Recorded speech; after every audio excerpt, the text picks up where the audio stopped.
বাংলাদেশের রাজনৈতিক ইতিহাসে এক গভীর শূন্যতার নাম বেগম খালেদা জিয়া। তিনবারের সাবেক প্রধানমন্ত্রী, বাংলাদেশ জাতীয়তাবাদী দলের চেয়ারপারসন ও আপোষহীন নেত্রী হিসেবে পরিচিত এই রাজনীতিকের প্রয়াণ শুধু একটি ব্যক্তিগত জীবনের অবসান নয়, এটি একটি ঐতিহাসিক যুগের পরিসমাপ্তি। তার জানাজাকে কেন্দ্র করে আজ ঢাকা পরিণত হয়েছে আন্তর্জাতিক শোক ও শ্রদ্ধার কেন্দ্রবিন্দুতে।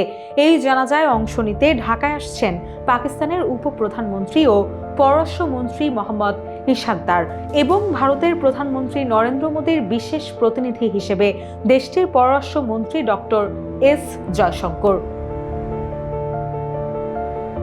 31 ডিসেম্বর সকালে একটি বিশেষ ফ্লাইটে পাকিস্তানের উপপ্রধানমন্ত্রী ইশাকদারের ঢাকায় পৌঁছানোর কথা রয়েছে।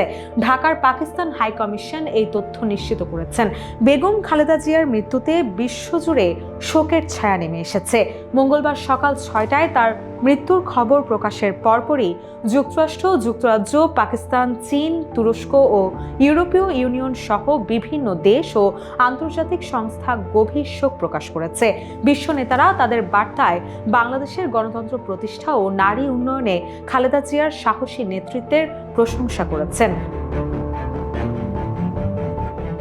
এর আগে 30 ডিসেম্বর ভোর 6টায় রাজধানীর এভার কেয়ার হাসপাতালে চিকিৎসাধীন অবস্থায় মারা গেছেন রাজনীতিতে আপোষহীন নেত্রী হিসেবে পরিচিত বেগম খালেদা জিয়া। দীর্ঘদিন ধরে চিকিৎসারত অবস্থায় দেশের প্রথম নারী প্রধানমন্ত্রী ও বাংলাদেশ জাতীয়তাবাদী দলের চেয়ারপারসনের এই প্রয়াণে দেশের রাজনীতিতে নেমে এসেছে গভীর শোকের ছায়া। বেগম খালেদা জিয়ার মৃত্যু শুধু একটি রাজনৈতিক অধ্যায়ের সমাপ্তি নয়, বরং একটি যুগের অবসান। গণতন্ত্র, জাতীয় সার্বভৌমত্ব ও জনগণের অধিকার রক্ষার সংগ্রামে তিনি ছিলেন দৃঢ় ও আপোষহীন এক নেত্রী।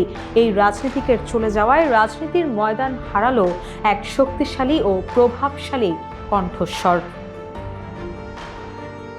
রুশা সুর, নিউজ ডেস্ক, ইত্তেফাক।